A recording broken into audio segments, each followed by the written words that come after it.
recognizes the ranking member for opening statement. I yield to the ranking member for an opening statement. I yield back. Good morning, Madam Chair. Thank you, Madam Chairman. Distinguished gentlelady from California, Mary Bono. Gentlelady is recognized. Chair now recognizes The lady from California is recognized. I'm pleased to introduce Congresswoman Mary Bono, former U.S. Representative for California's Inland Empire and Desert Region from 1998 to 2013. Mr. Speaker, I yield myself such time as I may consume. Gentlelady is recognized. Welcome to Sagely Speaking. I'm your host, Mary Bono, and I'm so happy you're here. On this podcast, I hope to bring you insightful conversations with a variety of guests from all walks of life, people with stories, wisdom, and perspectives that inspire and inform. If you enjoy the show, please subscribe, and if you feel inspired, leave a 5-star rating. It helps us reach more listeners like you. Now let's dive into today's conversation. Joining me today is a very fascinating guest. I am so thrilled she's here. She's got a story that is just, inspirational, daring, courageous, maybe crazy too, sometimes. Yeah. Sarah Murphy is a first-generation, get this, bison rancher based in Durango, Colorado. She entered ranching after building a career first in consumer marketing and later in advocacy for regenerative agriculture and conservation. She began this business in 2016 when she purchased her first 15-bred bison. Not too many people I know can say, hey, I started a business by buying 15 bison. Sarah, we're so glad you're here. Thank you for being willing to come share your story and challenges and everything that goes into owning a bison ranch. So you founded it was Gleason Bison, and you've recently changed the name. Tell us a little bit about your bison ranch. Yeah, thank you so much, Mary. It's really an honor to be part of your podcast and the good work that you're doing. And I'm just really honored to be included. Like you said, it's on about 900 acres in Southwest Colorado, outside of Durango, Colorado. And it is a bison operation. So the bison here live 100% of their life on grass until they are processed and turned into meat. I sell calves to other bison ranchers. I own a meat label, Murphy Legacy Bison, and I ranch this piece of land. Yeah, it's quite a bit different than you said as a director of marketing for a number of different companies and not coming from agriculture. My father used to tease me saying, we don't know what we did to you to make you want to be a farmer. But here we are. So I operate the place, everything from building fence, fixing fence, if there's an issue, I'm the person, and all the way to the creation of the meat company, which has been a really great learning opportunity also. How many people run your ranch? I know this answer. Only myself. Yeah, only myself. You're thinking, Mary, I've told you this before, but I just wanted to bring this up. And I have been out there with you in the back of your truck, in the middle of your herd. And I just want to remark on this. You are, I don't know how tall you, 5'6"? I'm almost 5'5". 5'5", okay. The bison know the difference too. Yeah. And my guess is you weigh, 115, 120 pounds. And you don't need to answer that. That's my guess. Yeah. Yeah. And you are there. It's around there. You are out there with these huge, monstrous animals. They're gorgeous, they're majestic, but they're also a little intimidating. I think about you doing this, and the reason I really wanted to bring you on is, and I know you know this, there are so many people at one point in their life who dream of doing what you did. And that is saying, screw this, screw the man, screw the corporate world, screw this job, whatever, screw everything I'm mad at, and let me go do something exhilarating, romantic in the romantic sense of life. Let me go do this. And you've done that. Any regrets? No regrets. And as a general belief, I don't believe in regrets as a general ethos. Has it been hard? Yeah. And stressful and terrifying. And have I worked harder than I've ever worked in my life? For sure. But no regrets.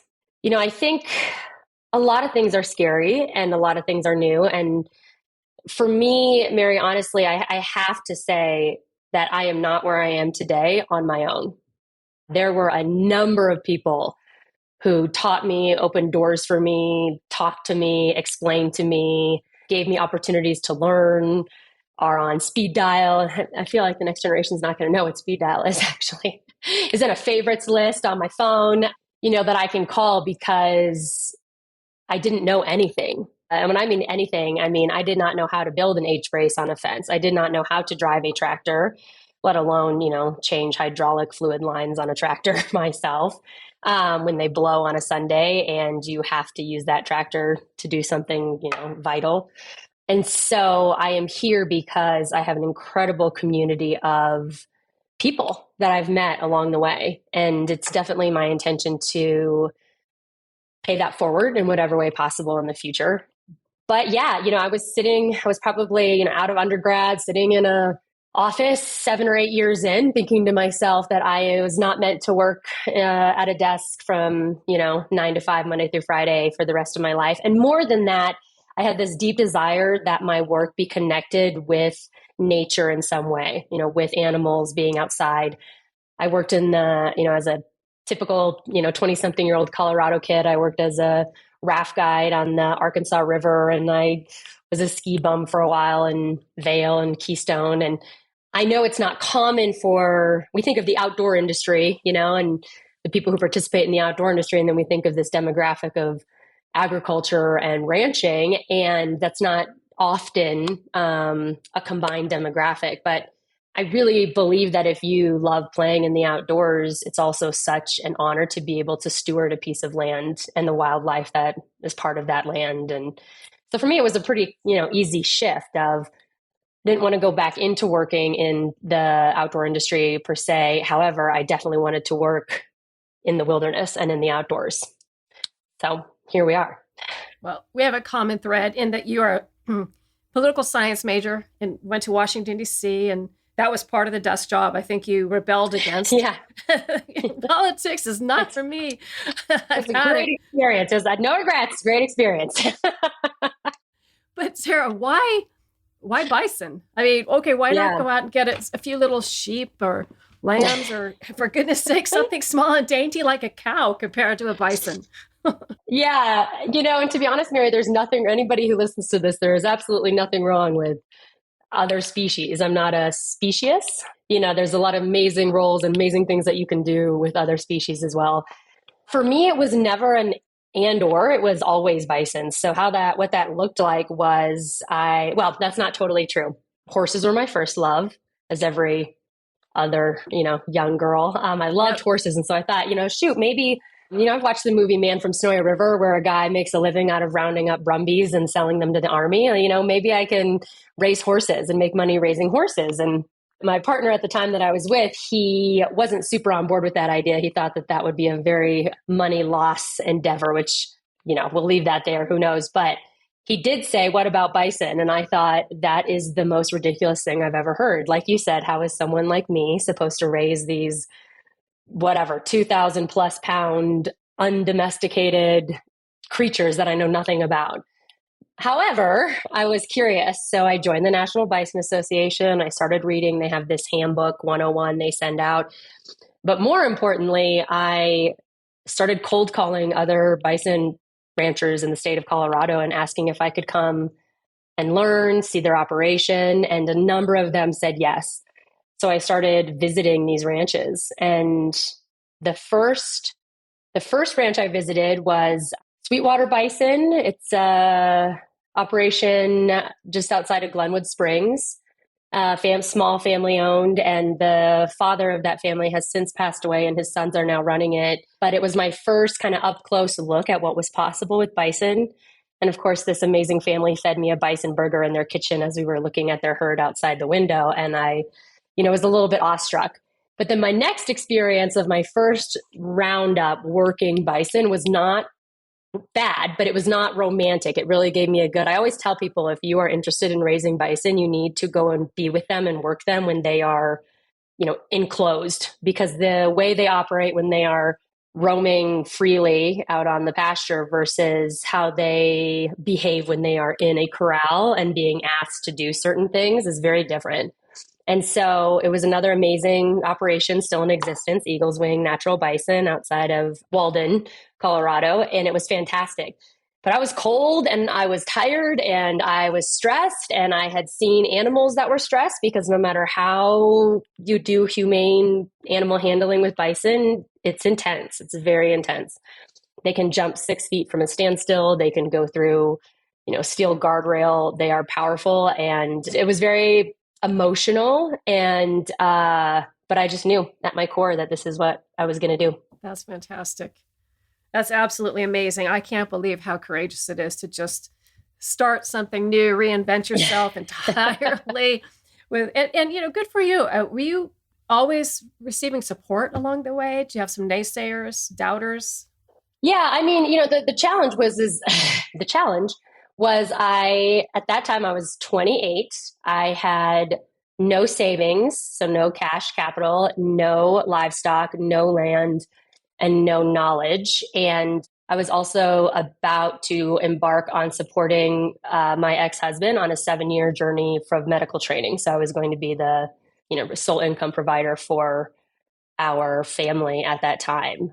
And so I didn't know. I didn't know what it was going to look like. If you would have looked at that, and many people did, their response was, there's no way that you are ever going to, be on a ranch raising bison and owning your own meat label. There's too many ginormous obstacles in the way. In fact, like you said, I did actually have a guy at a roundup once look at me and laugh and say, "You're not going to raise bison." Little lady. Yeah, it was, to be honest, it was a, not to profile, but it was an older man that was, and he just looked at me and laughed and said, "You're not going to raise bison." I just truly believe deeply in my soul that with the right people and enough human creativity, truly anything is possible. And so I held on to this belief that if I continued to, manifest and in real ways, talk about, build connections, continue to learn, constantly hunt for land and what land looked like, and just continue to push forward, that if it was meant to happen, I would meet other humans, other people who would help me forward on the journey. And that's truly what happened. It's definitely scary.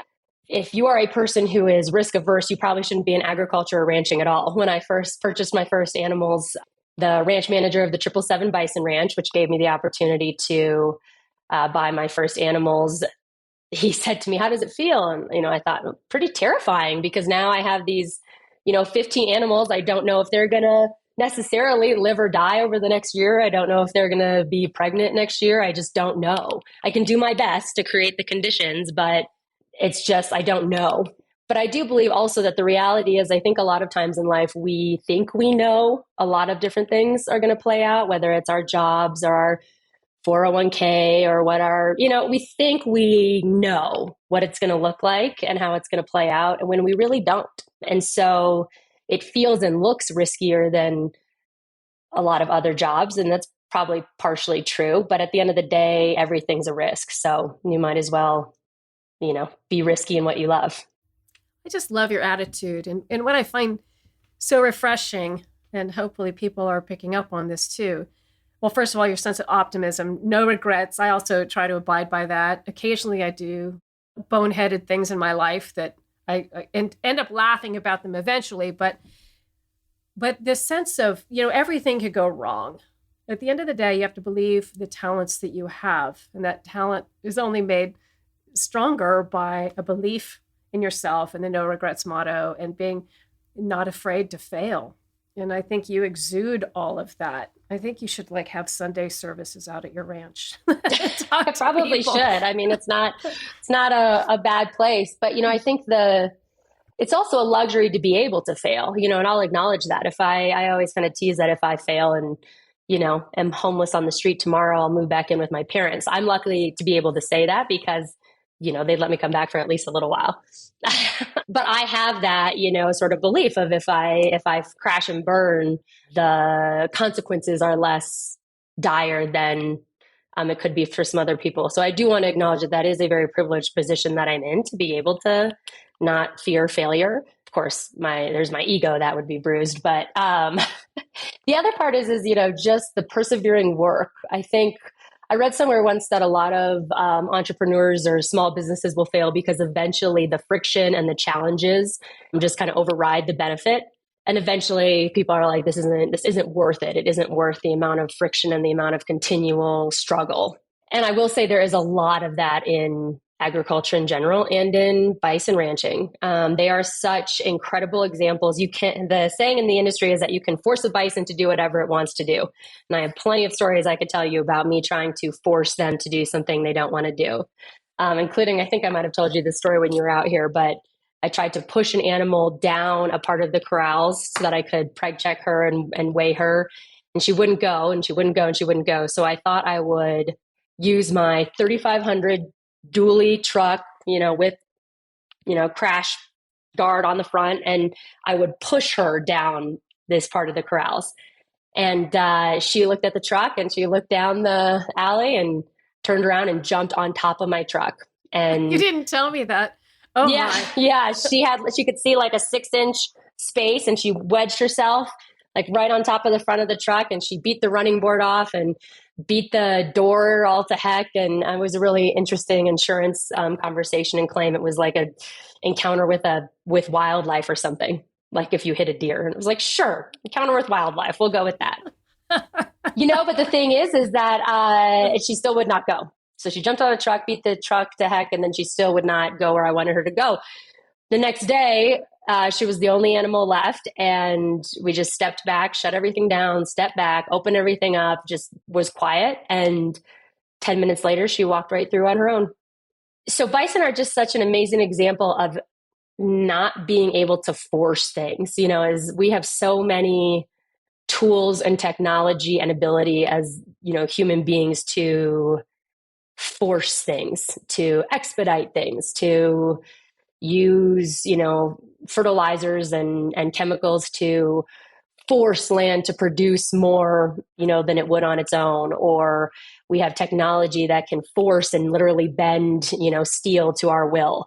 And I think sometimes we get in our minds that we can force things, and I'm definitely guilty of that. And that I think I can manifest and force outcomes. And the reality is that that's just not true. There is biology, there is nature, there is a natural order of a lot of things, including timing. And the bison are just a constant reminder to me that I am not all powerful because I just cannot force them to do something they decide they don't want to do. That can be an important reminder and sort of refreshing at a time where we're all so busy on our phones, our iPhones, our computers, our iPads, blah, blah, blah.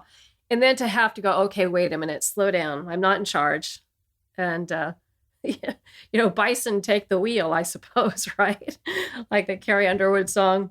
They do. And it's such a cool, I have such this amazing ability to see them work in symbiosis out here. I get to see when I move them and they cause vibration in the land, and then the ground animals like the gophers and the prairie dogs pop up from that rumbling, and then the predator hawks follow and hunt, those gophers and prairie dogs after the herd has left, and seeing huge herds of elk grazing in the same pasture as the bison and everything sort of working together. And that sort of, to be part of that rhythm and that symbiosis is just incredibly, it's an honor, first of all, and it also makes it worth going and fixing fence at 10 o'clock at night during a blizzard. For example. That's a good opportunity for me to read a post you had on your Facebook page, and bear with me if it's okay to read your own words. It's the beginning of one of the many times of year where this work is hard. Freezing temps are hard. Snow, ice, cold machines, hard. Rounding up and working the herd, selling calves, hard. That is, if nothing is sick or dying or dead. When people say to me that what I do is hard, I don't disagree. This work is hard. Physically, emotionally, mentally hard. And that's okay. It's more than okay. In my experience, the hard things always pay off in the ways that matter most. So here's to doing hard things and letting it snow. Your own words 2 days ago. It was hard. It was a rough day. I think about you often. And I'm not even post-holing around out here yet. We'll continue with our interview in a moment, but first I'd like to thank my sponsors. Lucy Pet Foods is the leader in gut health. Their formulas for life feature prebiotic, balanced fiber that nourishes your dog and cat's total health. Every purchase helps support the Lucy Pet Foundation, a 501c3 charity helping animals. Save 15% off your first order and use the promo code SAGELYSPEAKING, all one word, and you will get free shipping at lucypetfoods.com. If you're committed to tackling the opioid and addiction crises, then you need to be at the 2025 RX Summit. Use code SAGELY, that's SAGELY, for an extra $100 off. Join top experts and professionals as we share strategies for prevention, deflection, treatment, and recovery. Don't miss this chance to be part of the change. Head over to rx-summit.com to register now. That's rx-summit.com for an additional $100 off. Mothers for Awareness and Prevention of Drug Abuse, driving solutions to prevent drug abuse and overdose deaths by focusing on prevention through education and awareness. And now, back to our interview. I was thinking that day about, I had a calf that I chose, she was not being fed by her mom, and I chose to bottle, it's a whole nother story of how long it takes to catch a bottle bison, because it took her 4 days to be hungry enough to not be able to keep up with the herd. But anyways, finally caught this baby bison. I didn't want to shoot her, and so I decided to bottle feed her. But in the course of that, something happened called scouring, which is when a bottle fed bison or animal is not getting those antibiotics and nutrients from its mother's milk. And so, it just gets a bacterial virus that usually causes them to get sick. And they, over the next 24 hours, usually die of dehydration. And so it happens really quick. It's really dangerous, and it kills a lot of bottle fed animals. And so she was basically actively trying to die on me. And so I'm giving her shots of penicillin. I learned very quickly how to stomach feed a baby bison, which I had not done before. And, there was this moment of frustration where I couldn't figure out how to do it without choking her and suffocating her. And so I was really frustrated with myself. Anyway, it was really emotional and it was really hard. And during that process, when I was somewhere between penicillin shots and, stomach tubing this animal, somebody said to me, gosh, what you do is really hard. And I remember thinking yeah, that is what people should realize when they are eating food, whether it's vegetables, whether it's beef, whether it's elk that somebody had to go and hunt this season. Doesn't matter if it's a livestock animal, a bison, or a vegetable. Vegetable farmers and crop farmers, I feel like, have some of the hardest jobs and the hardest and biggest risk of any, food producer. It's all hard, and we should appreciate that and remember that when we are eating food. Wendell Berry says that eating is an agricultural act. We are all involved in agriculture because we all eat. And my thought was just that in this world of convenience, there's actually a pretty interesting book called The Comfort Crisis. Have you read that? I have not. But in this world of this desire for comfort and convenience, sometimes we don't have to do really hard things, physical or emotional things, We don't necessarily, or most of us don't have to go out and haul our water from the creek, or do our laundry on a washboard, and right. We have all these amazing, amazing technology to make our lives more convenient. And I think sometimes what happens is we lose that appreciation because it wasn't so hard to do, if that makes sense. We tend, as a general rule for humanity, if we don't work for something, or if something's not hard, or if it doesn't cost us something, we appreciate it less in general. I call that value too, that we've lost any appreciation for value, even if it's, a child understanding what the cost of something is, the value of something is, other than, hey, it's easy come, easy go. And I think we've lost that. And I think, to your point, certainly with the foods we eat right now, I'm traveling. So I'm at my in-laws' place, some family and, in the city, and where you and I live in Durango, Colorado, especially out on your ranch and with me up in my mountain, there's no Uber Eats. There's no DoorDash. There's no food delivery services. And I think about this lifestyle, and, thank God, because I know, both my all of my adult children, the working moms, couldn't get by without the opportunity to have everything delivered any longer. And it's very, very helpful. But when you have, teenagers standing in line at Starbucks on their lunch break, paying $10 for a cup of coffee, you kind of go, we're losing sight of the value of things. But I do Yeah. love the appreciation for, or, that you actually holding a bison burger from, looking out the window and seeing the source, as opposed to a McDonald's hamburger, which that meat might as well be just from Mars. I don't think people give it any Absolutely. thought. Yeah, and I think there's even an intrinsic value of being connected to nature that there's been a lot of, I feel like, excitement or around grounding, just going outside and putting your bare feet in the dirt and grounding, and the research showing how good that is for us.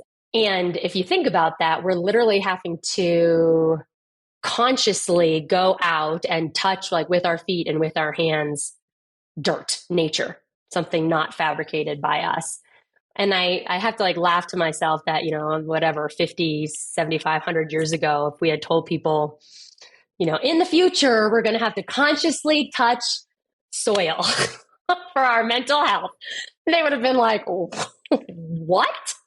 But that's how disconnected we've come, right? And so there's this intrinsic value of just doing the work, and that stick-to-itiveness and that perseverance, that then when something happens, like I'm driving right before full dark, after the sun is set, and I'm driving right before full dark, and I can smell the land, and I see these, huge great horned owls, lit up by the sunset, that you're just filled with this intrinsic value of, this is important, and being connected to this life cycle is important. And that life cycle, I don't know this exact statistic anymore, but and you probably know it better than I do, but something like 70% of our national budget is on healthcare is spent keeping people alive in the last 5 years of their life.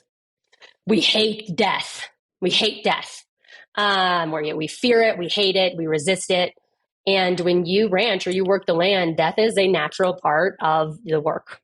Not necessarily human, which is very obviously different than, although sometimes, but not, than animal or animal death. But still, when this thing that I spend my time caring for, feeding, wanting to have this great life dies in some manner, that is part of it. And even taking that life to give sustenance to my community is part of it. And it's the hardest part of it that I do. But I think we're meant to experience that and honor that circle of life, and that in that death, it creates more life. So that cycle isn't really complete. It's just transformed. You introduced me to, you pointed out in the herd, one of the bisons that you had bottle fed, who was rejected by her mom. How different is that for you when you do form that bond, when you can point, look, I couldn't tell one of your bison apart from the other, but you sure could. I guess it comes with time. But the bottle fed baby out there is no longer a baby, a junior, right? Sort of a junior size. Yeah. What's that emotional tie like? Will you always protect and take care of that bison? That's a great question. I do not name my animals. They are not pets. And I do not try to domesticate my bison, just for the audience. There's no... Wait, you have nicknames. You had a nickname. Well, I'm getting to that point, Mary. I'm getting to the exceptions. Forgive me. I'm getting to the exceptions to the rule. However, the general rule is we do not name them. But, we do not pull calves. They calve on their own. Realistically, they would kill me before letting me help them pull their calf. So there's no calving, pulling calves. There's no castration. There's no artificial insemination. There's no branding. There's no dehorning. I'm trying to think what else is. So all of the bison here are bison. They roam, they rut, they calve, they behave as bison. The exception to the rule is that bottle calf is named Petunia. And, people ask me, will you kill Petunia? And Petunia is now, she'll be a coming 3-year-old in the spring. She has her own calf now, which is pretty cool. And she is about 1,000 pounds. And I tell people, one, she's my most dangerous animal because she's now a 1,000-pound horned bison that is not afraid of me. The rest of them, my 22,000 plus pound bulls, see me as the apex predator out here. So when I step towards them, they step away. That is not the case with Petunia. So I have to be very careful around her because she's a 1,000-pound horned animal, and she doesn't know that she could kill me really easily. Also, people ask me if I will ever kill Petunia. And the very honest answer with that is, I don't know. I mean, yes, It's at some okay. point she will. Yeah. You don't have to answer that one. I can't even go there. At some point she will have to die. Yeah. Besides, we all after die. Joe Biden saying he wouldn't pardon Hunter, let's not put you on the spot of will you or won't you? Yeah. But the point is that she will die eventually, whether by my hand or by nature or whatever. She will. We all die. Yeah. Well, hopefully she keeps on having a calf for a while. But talk about, I mean, I read a great article on your operation in the Durango Herald talking about the regenerative agricultural, what the buffalo do to the land. Mm. Can you explain some of that? Because that's so fascinating too. Yeah. And I will say Alan Savory is a man who has a great TED Talk from 2013, if anyone wants to watch the sort of 15-minute abridged version of holistic management. But it's a decision-making framework that helps us manage complexity, including the complexity of agriculture and life and the land and the animals. But the bison specifically, when managed properly, have an incredible impact on the land, from the tilling of their hooves and the dung and the urine, giving the necessary moisture in such an arid climate to have, healthy soils, to the way they wallow. So roll, think like dust bath, like a chicken, but they roll and create these wallows that open up space for other grass species and will catch water for different birds. And they don't bed down in waterways or in lower areas. They still have that prey instinct where they want to be higher, when they're resting so that they can sense predators, and they're not going to hang out in a water area where predators might come also. So just a lot of really cool things like that I'll see. One thing that's really cool is the calves actually lick the dirt when they're first real young in that, first 6 months. And they are teaching their biome about the environment that they are in. So their biomes, like the microbiomes of calves, are actually learning and adjusting to where they are grazing and living, which is really pretty cool. That is very cool. Now, how many bison do you currently have? There are about 100 out here on this place right now. Yeah. Sometimes it feels like a lot and sometimes it feels like a little. Depends on what's happening. What's your goal? 1,000? 500? What is your goal? What is my goal? So I don't have a specific number for you right now. If you were asking me what is the goal of the operation is to be a financially viable demonstration of regenerative agriculture. One, it's to produce thriving animals and thriving bison genetics and the best protein for my customers and my community. It's also meant to be a legacy in that it's a demonstration of a pathway that the next generation can be in agriculture and be profitable and still have a good quality of life. And there's very scary statistics on the percentage of our population that are about to age out of food production. And why would a young person want to get into agriculture nowadays where the narrative is you work 24/7 and you're broke your whole life, when they could work remote as a software developer or a web developer remote and make great money? Like, why would you do that? And so I think we need to change that narrative. It's vital that we change that narrative. So those are a couple just big goals of and obviously to leave, for me, that's a full, we used to use the terminology a lot of like triple bottom line of the financial, social, and environmental impacts that are positive coming out of this place. And then to use this resource and this land as a resource and catalyst to just have deeper positive impact on the community, and in ways that are not necessarily tied to agriculture, but even just in alcoholism, addiction recovery, in giving access to, there's a lot of space out here. I'd love to give access to more women who want to do bees or pigs or gardening or things that I love and support, but just don't have the bandwidth to do everything by myself. So I'd love to give access to other women who want to venture on this journey. So we'll see. I'd like to build and create this just hub of activity of people and nature, and the bison thriving together. I support that vision of yours, and I want to help you in any way I can. I love it. We have talked about that, the mental health component of being out there. You've talked a lot about camping on your land and the views, and I want to tag along on one of those. We ought to make a good, fun little, whatever Burning Man started like, and we never want to be that. Yeah. We want to be the first 10 people who are there at Burning Man. Yeah, exactly. And have something. And I think that would be absolutely fantastic. And as you know, I've enjoyed your bison. My husband and I sent you my recipe for bison bourguignon, Yes. which is a favorite in my family and friends. Mm-hmm. A good friend of mine who's hopefully listening to this. He calls it French stew, the beef bourguignon, bison bourguignon, French stew.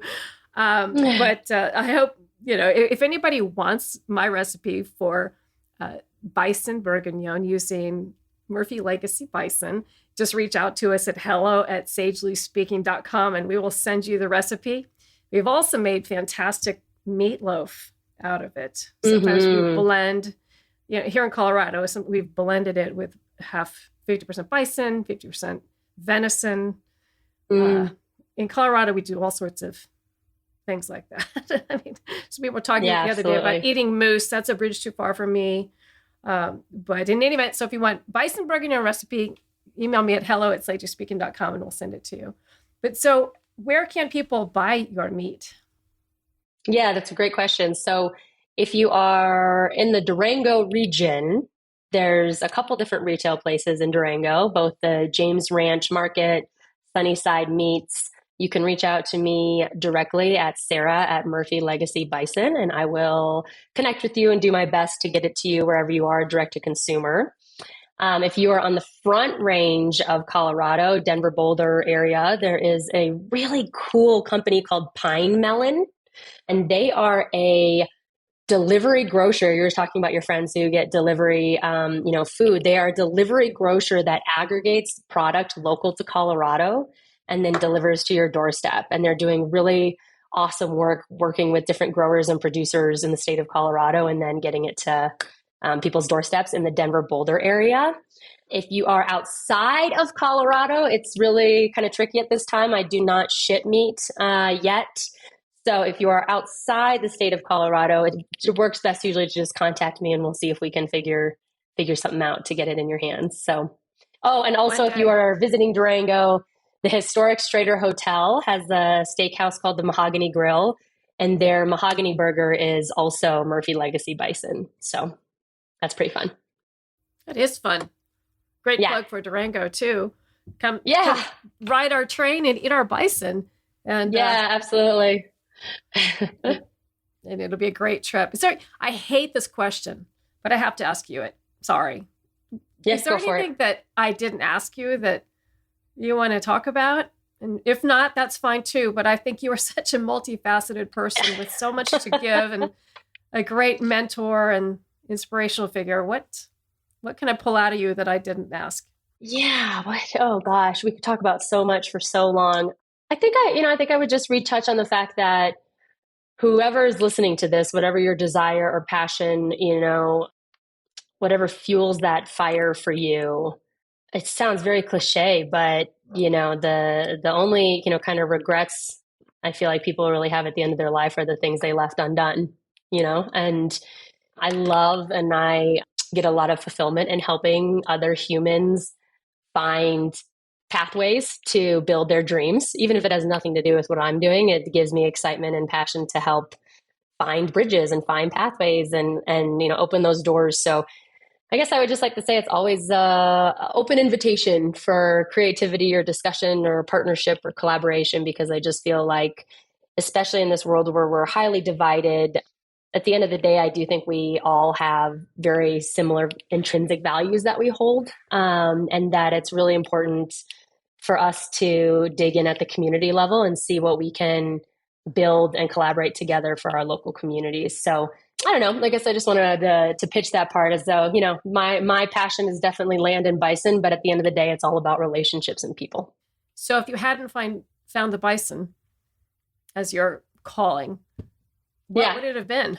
Would it have been ag? Oh gosh. Well, and I'm not dead yet, Mary. Who knows? Who knows what else I might do? I like that. Yeah. I mean, this is just the start. I actually think it probably would have been, I started a master's in social work. So I don't know, maybe it would have been more contribution to the, addiction and alcoholism world. Maybe it would have been something in, sort of community health, or I have this passion of addressing problems or challenges in communities at the root, not necessarily. I'll share this before you cut me off. But I heard this analogy once of that these people were sitting next to this river and they see two people floating by drowning, and they say, "Oh my gosh, they're drowning." They jump in and save them and pull them out. A couple minutes later, another person is floating down the river drowning, and they think, "Oh my gosh, like we got to save that guy." They jump in and pull him out. And this continues through the whole day. And at no time did they think about walking upriver and seeing who was throwing people in the river or why these people were falling in the river. And so I take that analogy, even looking at challenges that we have in our community, and think about how can we, prevent the people from falling in the river in the first place. So I just share that in kind of, that is probably the work I would have done also. It's just more work on upstream. Makes sense to me. Well, you were lucky in that you found the epiphany of the bison, because most people never have that moment in their life. They kind of plod through in their chosen career. And for you to have that opportunity, realize it and seize it and just rock it is just pretty amazing. So you're right, you're not done yet. And I can't wait to see all that is ahead for you for sure. And just want to thank you again for taking the time to allow me and my family, the grandkids were out there on your truck, just seeing a sight that they would never see. And so thank you very, very much for that. And again, you want Bison Bourguignon, hello@sagely-speaking.com. We'll send you that recipe. Yeah. And Sarah, I'm going to see you soon. And we're going to work on all these great ideas of yours. I've learned something in my life. I've learned that genius comes for people who are willing to work through the naysayers. That when everybody else tells you no, or, you're not going to raise bison, and I'm adding the words young lady, because we all get that so often. Oh, young lady. Yes. Oh, young lady. Yeah. But that's what genius is the ability to stick to it, the tenacity, which I think is one of your favorite words, the tenacity of making your dream and vision come true. So I just want to thank you. Yeah, I want to thank you so much for joining us. And thank you, Mary. I want to thank you also for your incredible podcast and the work that you do. And I know you're making a lot of impact in the world of addiction and, public health, and for your community also. So thank you for your continued work. Well, it's a labor of love, so thank you. But to our sponsors, thank you very much for supporting Sagely Speaking. Without you, we couldn't do what we do. And to you, my listeners, thank you so much for joining us. I know there's a billion podcasts out there, and with this one, there's probably 1,000,000,001. But I hope you found as much inspirational conversation as I did with the wonderful, talented, brilliant Sarah Murphy, Murphy Legacy Bison. So until we meet again, be well.